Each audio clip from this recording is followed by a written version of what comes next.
Hi hello, പ്രീതാസ് വേൾഡിലേക്ക് സ്വാഗതം. എല്ലാവരും സുഖമായിരിക്കുന്നു എന്ന് കരുതുന്നു. എന്തൊക്കെയുണ്ട് വിശേഷങ്ങൾ?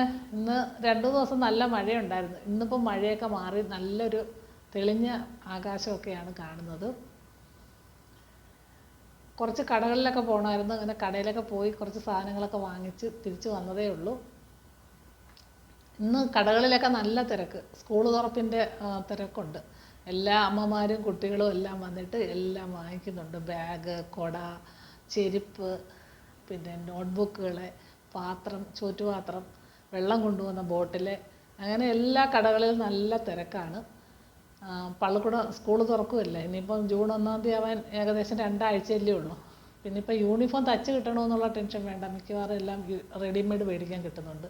അതുകൊണ്ട് പിന്നെ നമുക്ക് യൂണിഫോം തച്ച് കിട്ടണം അങ്ങനെയുള്ള ടെൻഷനില്ല. എങ്കിലും ചിലരൊക്കെ തയ്പ്പിക്കുന്നുണ്ടായിരിക്കും. എന്തായാലും കുട്ടികൾ, അമ്മമാരും ഒക്കെ ഇങ്ങനെ ഓരോ കടകളിൽ ഇറങ്ങി വാങ്ങിക്കുന്നുണ്ട്. ചിലരുടെയൊക്കെ മുഖത്ത് നല്ല സന്തോഷം, ചിലരുടെ മുഖത്ത് നല്ല പിരിമുറുക്കം, ഒരു വിഷമം ഒക്കെ ഉണ്ട്. പൈസ വേണമല്ലോ എല്ലാത്തിനും. ഇപ്പോൾ പൈസ ഇല്ല എന്നുള്ളത് കൊണ്ട് കുട്ടികളുടെ സന്തോഷങ്ങളൊന്നും മാറ്റിവെക്കാൻ രക്ഷകർത്താക്കളൊന്നും ഒരുക്കമല്ല. അവരെങ്ങനെയെങ്കിലും വാങ്ങിക്കും. പിന്നെ പൈസ ഉള്ള രക്ഷകർത്താക്കളാണെങ്കിൽ ഒരു ബാഗിന് പകരം 2 ബാഗ് മേടിക്കും. അല്ലെങ്കിൽ ബുക്കുകളൊക്കെ ആവശ്യമില്ലാതെ കുറേ ബുക്കുകൾ കൂടെ വാങ്ങിക്കും. യഥാർത്ഥത്തിൽ ഒരു ബുക്ക് വാങ്ങിക്കാൻ പോലും പൈസ ഇല്ലാതിരിക്കുന്ന എത്രയോ കുട്ടികൾ കാണും. ഒരു ബാഗ് വാങ്ങിക്കാൻ കൊതിയുള്ള കുട്ടികൾ കാണും. അവർക്കൊക്കെ വാങ്ങിച്ചു കൊടുക്കണം ഈ അവസരത്തിലെന്നാണ് എനിക്ക് പറയാനുള്ളത്. നമുക്കൊരു ബുക്കോ ഒരു ബാഗോ ഒക്കെ വാങ്ങിക്കാൻ ഗതിയില്ലാതിരിക്കുന്ന എത്രയോ കുട്ടികളുണ്ടെന്ന് അവരെ കണ്ടെത്തി ഒരു ബുക്കോ ഒരു ബാഗോ ഒരു ചെരുപ്പോ ഒക്കെ വാങ്ങിച്ചു കൊടുത്ത് ആ കുട്ടികൾക്കുണ്ടാകുന്ന ഒരു സന്തോഷം പറഞ്ഞറിയിക്കാനാവാത്തതാണ്. അപ്പോൾ ആ പൈസ ഉള്ള രക്ഷകർത്താക്കളൊക്കെ അങ്ങനെയൊക്കെ ചെയ്യണം. പിന്നെ ഇപ്പോഴത്തെ രക്ഷകർത്താക്കൾക്ക് അങ്ങനെ പൈസ ഇല്ല എന്ന് കരുതി കുട്ടികളെ അങ്ങനെ മാനസികമായിട്ട് വിഷമിപ്പിച്ചൊന്നും സ്കൂളിൽ വിടുന്നതായിട്ട് കാണുന്നില്ല.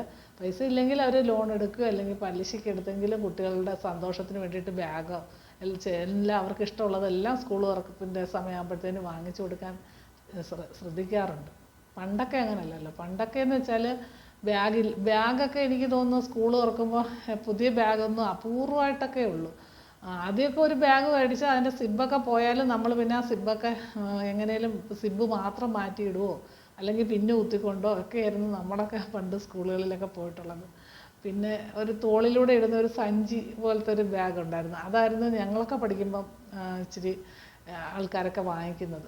അന്ന് പൈസ ഉള്ളവർക്കും ബുദ്ധിമുട്ടാണ്, പൈസ ഇല്ലാത്തവർക്കും ബുദ്ധിമുട്ടാണ്. എല്ലാവർക്കും ബുദ്ധിമുട്ടുള്ളൊരു കാലഘട്ടമായിരുന്നു അന്നൊക്കെ. പിന്നെ അടുത്തൊക്കെ വീടുകളുള്ള കുട്ടികളാണെങ്കിൽ ബുക്കൊക്കെ കൈ പിടിച്ചുകൊണ്ടായിരുന്നു വരുന്നത്. അന്ന് ഉച്ചവരെയുള്ള ബുക്കൊക്കെ അവർ ടൈം ടേബിളൊക്കെ കൈ കൊണ്ടുവരും. ഉച്ചയ്ക്ക് ഉണ്ണാൻ വന്നിട്ട് തിരിച്ചു പോകുമ്പം പിന്നെ ഉച്ച കഴിഞ്ഞുള്ള പീരീഡിലെ ബുക്കുകൾ കൊണ്ടുവരും. അങ്ങനെയൊക്കെയായിരുന്നു. അതുപോലെ കുടയൊന്നും നമുക്കൊന്നും വാങ്ങിച്ചു തരുന്ന ഒരു അപൂർവമായിട്ടാണ് കുട വാങ്ങിച്ച് തന്നിട്ടുണ്ടോ പോലും എനിക്ക് ഓർമ്മയില്ല. കാരണം നമുക്ക് അന്ന് വീട്ടിൽ തന്നെ ഉള്ളൊരു കുട കൊണ്ടുപോയില്ലെങ്കിലായി. കൊണ്ടുപോയാൽ തന്നെ അതിൻ്റെ ചിലപ്പം കമ്പി ഒടിഞ്ഞതായിരിക്കും. അത് നോക്കുമ്പോൾ ചിലപ്പം കമ്പി ഒടിഞ്ഞിരിക്കും. ആ ഒടിഞ്ഞ കമ്പിയുള്ള കുടയും കൊണ്ട് നമ്മൾ ഇത്രയും ദൂരം നടന്ന് ആ കുടയിൽ തന്നെ ഒരു 3-4 പേര് കയറിയൊക്കെ ആയിരുന്നു വരുന്നത്. അപ്പോഴെല്ലാവരും നനഞ്ഞ് ഊറ്റിയാണ് വീട്ടിൽ വരുന്നത്. ഇല്ലെങ്കിൽ നമ്മൾ നടന്നിഞ്ഞ് പോരും. മഴ പെയ്താലും മഴ നനഞ്ഞ് വരും. അപ്പോൾ ചിലപ്പോൾ സ്കൂൾ വിടുന്ന സമയത്തായിരിക്കും നല്ല മഴ പെയ്യുന്നത്. കുറച്ച് നേരമൊക്കെ മഴ തോരുന്നത് നോക്കും, ഇല്ലെങ്കിൽ നടന്ന് ഇനി പോരും. അതുകൊണ്ട് ഇപ്പോഴും മഴ നനഞ്ഞാലൊന്നും ആർക്കും അന്നത്തെ കുട്ടികൾക്കൊന്നും പനി വരത്തില്ലായിരുന്നു. അല്ലാതെ വല്ല വൈറസ് ഇൻഫെക്ഷൻ എങ്ങാനും ഉണ്ടാവുന്നതല്ലാതെ മഴ നനഞ്ഞെന്ന് വിചാരിച്ച് പനിയൊന്നും വരത്തില്ല. ഇപ്പോഴത്തെ കുട്ടികൾക്കാണെങ്കിൽ ഒരു ചെറിയ ചാറ്റലടിച്ചാൽ മതി, അപ്പോഴേ പനിയായി, ചുമയായി, കഫക്കെട്ടായി, പിന്നെ ആൻറ്റിബയോട്ടിക്കായി, ഇഞ്ചക്ഷനായി, ഹോസ്പിറ്റലായി. അങ്ങനെയാണ് ഇപ്പോഴത്തെ കുട്ടികൾ. എന്ന് വെച്ചാൽ കൊച്ചുനാൾ മുതലേ അവരെ മഴയൊന്നും നനയിക്കത്തില്ലല്ലോ. മഴ നനയിക്കത്തില്ല, വെളിയിൽ ഇറക്കത്തില്ല, ചെരുപ്പിടാതെ നടക്കാൻ സമ്മതിക്കത്തില്ല. ചെരുപ്പ് തന്നെ എപ്പോഴും ചെരുപ്പ് കാലിൽ തന്നെ ഇട്ടുകൊണ്ടേ നടക്കത്തുള്ളൂ. അവരെ ഒരു പ്രതിരോധ ശക്തി കുറഞ്ഞ് അതായിട്ടാണ് വളർത്തുന്നത്. പ്രകൃതിയോട് ഇണങ്ങി അവരെ വളർത്താൻ രക്ഷകർത്താക്കൾ ശ്രമിക്കുന്നില്ല. അതാണ് കാരണം. പിന്നെ മുതിർന്നവരാരെങ്കിലും പറഞ്ഞാൽ ഇപ്പോഴത്തെ പേരൻസിന് ഇഷ്ടപ്പെടുത്തുമില്ല. ചെരുപ്പിടെന്ന് പറഞ്ഞുകൊണ്ടിരിക്കും. ചെരുപ്പ് അല്ലെങ്കിൽ ഇച്ചിരി നേരം ചെരുപ്പിടാതെ കളിച്ചോട്ടെ എന്ന് പറഞ്ഞാൽ പറയും, അഴുക്കാവും, ചെരുപ്പിട്. പ്രകൃതിയായിട്ട് കാൽപാദം ഭൂമിയിൽ തട്ടി വേണം കുട്ടികളെ വളരാൻ. എന്നിട്ട് പിന്നെ കഴുകി കളഞ്ഞാൽ പോരെ, കുളിച്ചാൽ പോരെ. പണ്ടത്തെ കുട്ടികളൊന്നും ഇതൊന്നും ചെയ്യുന്നില്ല. കുളിക്കുന്നത് തന്നെ അവർക്ക് ഇഷ്ടമുള്ള കണക്ക് കളിച്ച് തമ്മിർത്ത് ബഹളം ഉണ്ടാക്കി കളിച്ചിട്ട് വരുമ്പോൾ ഒന്ന് കുളിക്കുന്നു, അത്രയേ ഉള്ളൂ. അങ്ങനെയൊക്കെ തന്നെ. പണ്ടൊക്കെ പന്ത് കളിക്കുന്ന പിള്ളേരൊക്കെ ആൺപിള്ളേരൊക്കെ എങ്ങനെ അവർ ചെരുപ്പ് ഇട്ടു ഷൂസൊക്കെ ഇട്ടുകൊണ്ടാണ് കളിക്കുന്നത്. അവരൊക്കെ വെറും കാലിലായിരുന്നു ഓടി കളിക്കുന്നതും എല്ലാം. അവർക്കതുകൊണ്ട് ആ കാലിനൊക്കെ നല്ല ബലവും ഒക്കെ ഉണ്ടായിരുന്നു. ഇപ്പോഴത്തെ കുട്ടികളുടെയൊക്കെ കാലൊക്കെ നല്ല പഞ്ഞി പോലെ ഇരിക്കുകയല്ലേ, പിടിച്ച് നോക്കുമ്പോൾ അങ്ങ് സോഫ്റ്റായിട്ടാണ് ഇരിക്കുന്നത്. എന്നുവെച്ചാൽ അവരിങ്ങനെ ചെരുപ്പ് ഊരിയിട്ട് കാല് നടന്നിട്ടില്ലല്ലോ. അമ്പലത്തിലൊക്കെ വരുമ്പോഴാണ് ഇത് കാണുമ്പോഴാണ് എനിക്ക് ചിലപ്പോൾ ചിരി വരുന്നത്. ചെരുപ്പ് ഊരിയിട്ട് ഇനി അമ്പലത്തിലും കൂടെ അങ്ങ് ചെരുപ്പിട്ടുകൊണ്ട് നടക്കാൻ പറഞ്ഞെങ്കിൽ അവർ സന്തോഷമായേനെ. ചെരുപ്പ് ഊരിയിട്ടിട്ട് ആ അമ്പലത്തിൻ്റെ ചുറ്റും നടക്കുന്ന രംഗമൊക്കെ കണ്ടാൽ ചിരിച്ച് കൂപ്പാട്. ഇങ്ങനെ കാല് പൊത്തി പൊത്തി, അത് വലിയവരും അത് തന്നെ, ഈ ചെറുപ്പക്കാരും അത് തന്നെ, എല്ലാവരും അത് തന്നെ. ചെരുപ്പ് ഊരിയിട്ട് അവർക്ക് നടക്കുന്ന കാര്യം വലിയ ബുദ്ധിമുട്ടാണ്. അങ്ങനെ ചെരുപ്പ് വാങ്ങിക്കുന്നവരെങ്ങനെ, ഷൂസ് വാങ്ങിക്കുന്നവരെങ്ങനെ, അങ്ങനെയൊക്കെ ഭയങ്കര തിരക്ക്. ഞാൻ എപ്പോഴും നമ്മുടെ പഴയ കാലങ്ങളിങ്ങനെ ആലോചിക്കുമായിരുന്നു. നമ്മുടെയൊക്കെ കാലഘട്ടത്തിൽ ഒരു ബാഗിനോ ഒരു ചെരുപ്പിനോ ഒക്കെ കൊതിച്ചിട്ട് ഇങ്ങനെ നിൽക്കേണ്ടി വരും. അങ്ങനൊന്നും എല്ലാ വർഷവും ബാഗ് വാങ്ങിച്ച് തരുമോ അങ്ങനൊന്നുമില്ല. ചിലപ്പോൾ എനിക്ക് തോന്നുന്നു പുതുതായിട്ട് ആദ്യമായിട്ട് 5ാം ക്ലാസ്സിൽ വേറൊരു സ്കൂളിലോട്ട് പോയപ്പോഴെങ്ങാണ് ഒരു ബാഗ്. അത് പിന്നെ നമ്മൾ അതിൻ്റെ സിബ്ബ് പോകുമ്പോൾ സിബ്ബ് മാറ്റിയിടുമോ അല്ലെങ്കിൽ പിന്ന് വെച്ച് കുത്തിക്കൊണ്ട് നടക്കുമോ എങ്ങനെയെങ്കിലുമൊക്കെ കൊണ്ട് നടക്കും. അത് അങ്ങനെയൊക്കെയാണ് നടക്കുന്നത്. അതുപോലെ തുളയിടുന്ന ഒരു തുണിസഞ്ചി പോലത്തെ ഒരു ബാഗായിരുന്നു. അത് നമുക്ക് കഴുകിയിട്ട് ഉണക്കി പിറ്റേ വർഷം ഉപയോഗിക്കാം. അങ്ങനെയൊക്കെയായിരുന്നു. പിന്നെ ഈ പറഞ്ഞ എല്ലാ വിഷയത്തിനും ബുക്ക്, നോട്ട്ബുക്ക്, അതേപോലെ എല്ലാ വിഷയത്തിൻ്റെയും നോട്ട്ബുക്ക് നല്ല ഇതായിട്ട് എഴുതുക അങ്ങനെയൊന്നുമില്ല. ചിലപ്പോൾ ഒരു ബുക്കിൻ്റെ ഇങ്ങേ സൈഡിൽ നിന്ന് എഴുതി തുടങ്ങും, അങ്ങേ സൈഡിൽ നിന്ന് എഴുതി തുടങ്ങും. എപ്പോഴാണ് ബുക്ക് തീരുമ്പോൾ അപ്പോഴൊരു ബുക്ക് വാങ്ങിക്കും. അങ്ങനെയൊക്കെ ഉള്ളു. പിന്നെ ഒരു 9ലും 10ലും ഒക്കെ എത്തിയിട്ട് ശേഷമാണ് നമുക്ക് ഒരു ബുക്കൊക്കെ ഒരു വിഷയത്തിനായിട്ട് ഒരു ബുക്കൊക്കെ വാങ്ങിക്കുന്നതും അങ്ങനെയൊക്കെ എഴുതുന്നതും ഒക്കെ. അത് ചില കുട്ടികളുടെ അമ്മമാരൊക്കെ ടീച്ചർമാരൊക്കെ ആയിരിക്കും. അവർക്കൊക്കെ നല്ല ബുക്ക്, വലിയ ബുക്കുകളൊക്കെ വാങ്ങിച്ചു കൊടുക്കും. അപ്പോഴും നമ്മളിങ്ങനെ കൊതിയോടെ നോക്കും. പിന്നെ അവരിങ്ങനെ അണ്ടർലൈനൊക്കെ ഇട്ട് എഴുതുന്ന കാണുമ്പോൾ നമ്മൾ 1 2 ബുക്കൊക്കെ വാങ്ങിച്ച് അങ്ങനെയൊക്കെ എഴുതിയിട്ടുണ്ട്, അങ്ങനെയൊക്കെ ചെയ്തിട്ടുണ്ടെന്നുള്ള. അല്ലാതെ ഇപ്പോഴത്തെ കണക്ക് ഒരു അമിതമായ കുട്ടികളോടൊരു സ്നേഹവും എന്ന് വിചാരിച്ച് നമ്മുടെ ഒന്നും അമ്മയ്ക്കും അച്ഛനൊന്നും നമ്മളോട് സ്നേഹം ഇല്ലാഞ്ഞിട്ടൊന്നും അല്ല. അന്നത്തെ സാമ്പത്തിക സ്ഥിതി അങ്ങനെ, അതുപോലെ തന്നെ അവരങ്ങനെ അത്ര വലിയ കെയറൊന്നും കുട്ടികൾക്ക്. പഠിക്കേണ്ട കുട്ടികൾ അന്നും പഠിക്കുന്നുണ്ട്, നല്ല മാർക്ക് മേടിക്കുന്നുണ്ട്, അവർ നല്ല നിലയിൽ എത്തിയിട്ടുമുണ്ട്. പഠിക്കാൻ എല്ലാ കുട്ടികൾക്കും ഒരേപോലെ കഴിവായിരിക്കത്തില്ലല്ലോ. ചില കുട്ടികൾ ആവറേജ് ആയിരിക്കും, ചില കുട്ടികൾ ബിലോ ആവറേജ് ആയിരിക്കും. അന്നേരം അതനുസരിച്ചുള്ള തൊഴിലൊക്കെ അവർക്കൊക്കെ കിട്ടും, ചിലർക്ക് കിട്ടിയിട്ടില്ല. ചില കുട്ടികൾ നല്ലോണം പഠിക്കുന്ന കുട്ടികൾ നല്ല മാർക്കൊക്കെ മേടിച്ചവർക്കും ജോലിയൊന്നും കിട്ടാതെ വീട്ടിൽ കല്യാണം കഴിച്ച് വിട്ട് അങ്ങനെ ആയിപ്പോയിട്ടുള്ള കുട്ടികളും ഉണ്ട്. ചിലപ്പോൾ ഒട്ടും പഠിക്കാത്ത കുട്ടികൾ പിന്നെ ടെസ്റ്റൊക്കെ എഴുതി നല്ല ജോലിയൊക്കെ വാങ്ങിച്ചവരുണ്ട്. അങ്ങനെ അന്നത്തെ സാഹചര്യത്തിൽ പഠിച്ച കുട്ടികളൊന്നും മോശമായിട്ടൊന്നുമില്ല.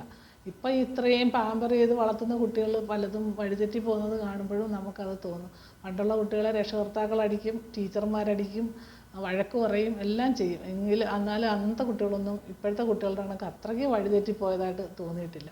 ഇപ്പോഴത്തെ കുട്ടികളെ രക്ഷകർത്താക്കൾ ഇങ്ങനെ ഒരു വിഷമവും അറിയിപ്പിക്കാതെ ഒന്ന് ചോദിച്ചാൽ ഒരു പൂക്കാലം കൊടുക്കും. ഒരു പേന വേണമെന്ന് വെച്ചാൽ ഒരു പേനയുടെ 1 ഡസൻ്റെ ഒരു കവറൊക്കെയാണ് വാങ്ങിക്കുന്നത്.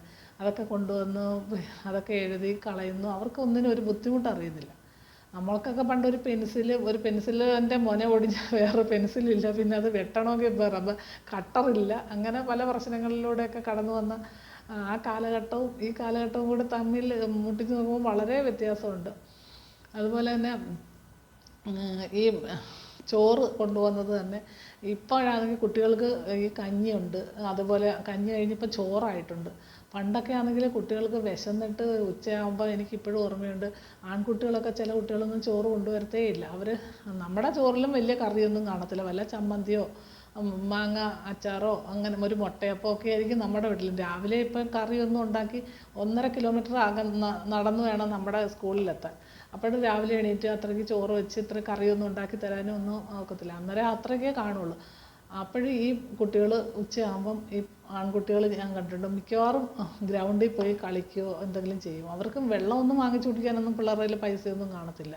ഇപ്പോഴേ പിന്നെ ഉണ്ട്, സ്കൂളിൽ ചോറുണ്ട്, അത് കഴിക്കാൻ വയ്യാത്തൊരു അടുത്തുള്ള ബേക്കറി പോയി വെള്ളവും പിന്നെ എന്തെങ്കിലും പെപ്സിയോ അങ്ങനത്തെ എന്തെങ്കിലും വാങ്ങിക്കുകയോ അല്ലെങ്കിൽ പപ്സ് മേടിച്ച് തിന്നുക.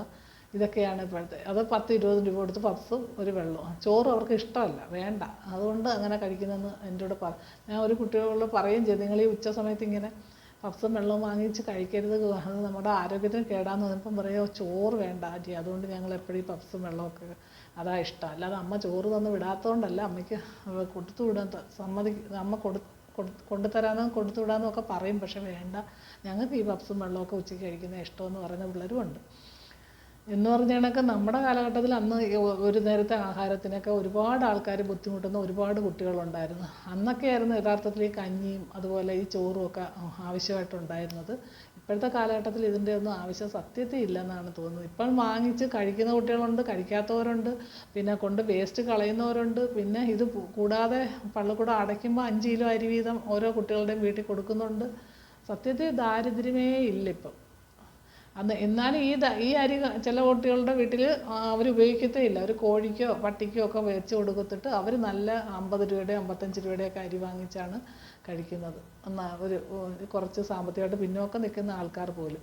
അല്ലാത്തവർ പിന്നെ വാങ്ങിക്കുന്നില്ലെന്ന് പറയാം. പക്ഷേ എല്ലാ കുട്ടികൾക്കും ഇപ്പം ഉച്ചക്കഞ്ഞി വന്നതോടുകൂടി അങ്ങനെ ഒരു ബുദ്ധിമുട്ടേ ഇല്ല, എല്ലാവർക്കും ഉണ്ട്. അതുപോലെ പാല്, മുട്ട, ഇറച്ചി, മീൻ എല്ലാം ഉണ്ടല്ലോ ഇപ്പോൾ സ്കൂളുകളിൽ. അതുകൊണ്ട് കുട്ടികൾക്കൊന്നും ഒരു വിഷമവും ബുദ്ധിമുട്ടോ ഒരു വിശപ്പോ ഒന്നും അറിയാതാണ് ഇപ്പോഴത്തെ കുട്ടികൾ വളരുന്നത്. പണ്ട് അങ്ങനല്ലായിരുന്നു, എല്ലാവർക്കും ബുദ്ധിമുട്ടുണ്ടായിരുന്നു. ഇപ്പം 10 പറ നിലമുള്ളവർക്കും 50 പറ നിലമുള്ളവരുടെ വീട്ടിലും ബുദ്ധിമുട്ടായിരിക്കും.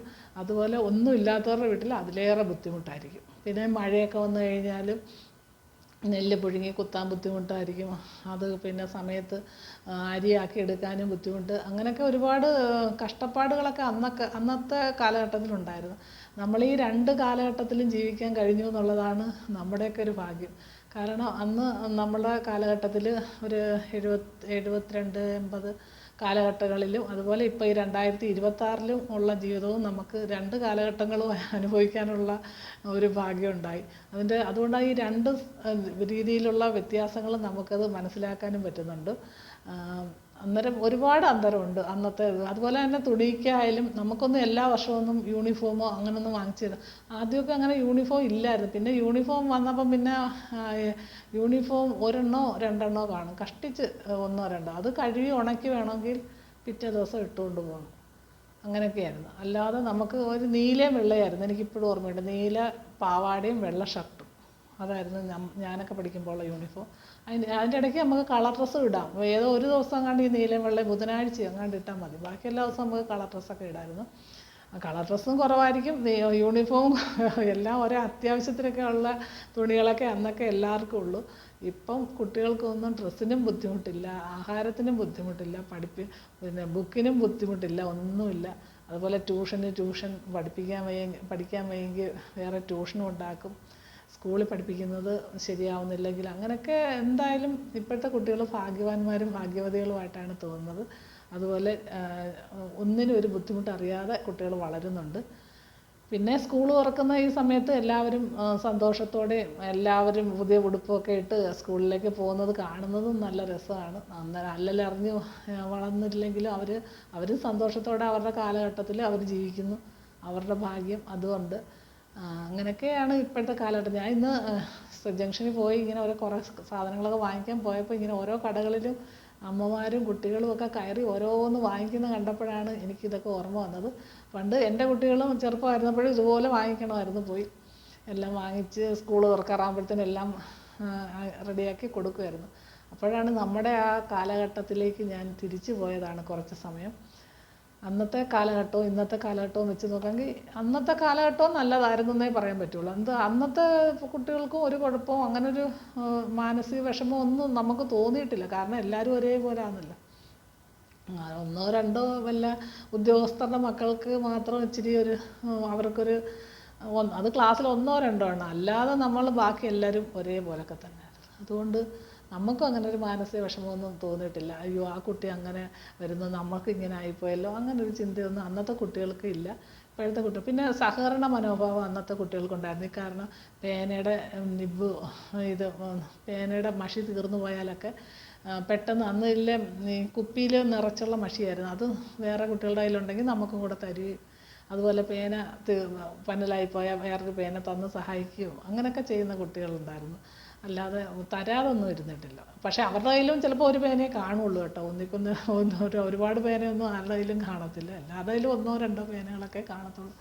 നമ്മളും എഴുതാതൊക്കെ അന്നേരം ഇരുന്ന് കഴിഞ്ഞാൽ അവരെഴുതി കഴിഞ്ഞിട്ട് ആ പേന തരും, നമ്മളും എഴുതും. അങ്ങനെയൊക്കെയായിരുന്നു. അങ്ങനെ ഒരു സഹകരണ മനോഭാവമുള്ള കുട്ടികളൊക്കെ അന്നുണ്ടായിരുന്നു. ഇപ്പോഴും അങ്ങനത്തെ കുട്ടികളൊക്കെ ഉണ്ട്, ഇല്ലെന്നല്ല. സഹകരണ മനോഭാവവും ദയാലുവും ഒക്കെ ഉള്ള കൊച്ചുങ്ങളൊക്കെ ഉണ്ട്, ഇല്ലെന്നൊന്നും ഇല്ല. പുതിയ തലമുറയും നല്ല മിടുക്കന്മാരും മിടുക്കികളുമായ കുട്ടികളാണ്. അതുകൊണ്ട് അവർക്ക് വലിയ ബുദ്ധിമുട്ടൊന്നും അറിയാതെ, വലിയ വിശപ്പിൻ്റെ വിളിയൊന്നും അറിയാതെ വളരുന്നു എന്നുള്ളൊരു കുഴപ്പം മാത്രമേ ഉള്ളൂ. അത് അവരുടെ ഭാഗ്യം. അതുകൊണ്ട് അവരങ്ങനെ തന്നെ വളരട്ടെ, നല്ല നല്ല കുട്ടികളായിട്ട് വളരട്ടെ. സ്കൂൾ തുറന്ന് എല്ലാവരും നന്നായി പഠിച്ച് നല്ല നിലയിലൊക്കെ എത്തട്ടെ എന്നുള്ളതാണ് ഇപ്പോഴെനിക്ക് പറയാനുള്ളത്. ഇത്രയൊക്കെ ഉള്ളൂ ഇന്നത്തെ വിശേഷങ്ങൾ. നാളെ മറ്റൊരു വീഡിയോയുമായി കാണാം. ബൈ.